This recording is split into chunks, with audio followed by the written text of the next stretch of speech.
Christians, in John chapter 7, verses 25 through 27, you see the following.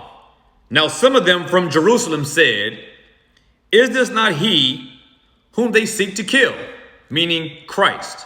Is this not the Christ? Isn't the one who they seek to kill, isn't he Christ? And then in verse 26, "But look, he speaks boldly, and they say nothing to him. Do the rulers know indeed that this is truly the Christ?" And then in verse 27, "However, we know where this man is from. But when the Christ comes, no one knows where he is from." So here's what is being said, particularly in verse 27, which is what I want to put emphasis on in this particular post.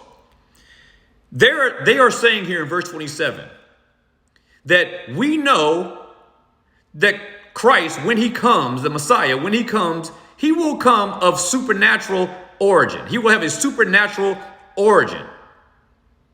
So we won't know where he comes from. They believe that when he does come, they won't know from where he came.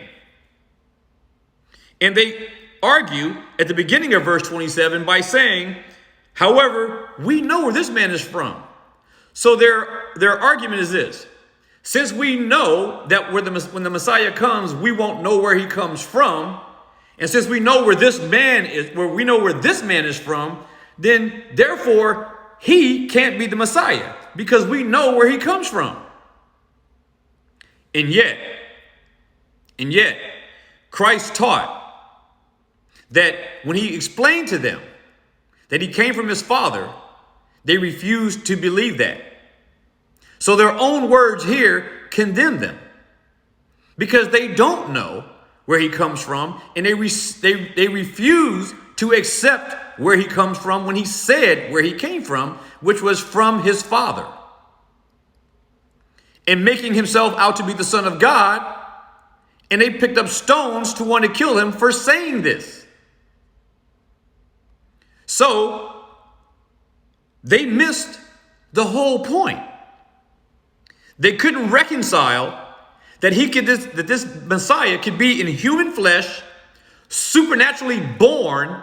They would know where he came from, and that he would have come from the Father.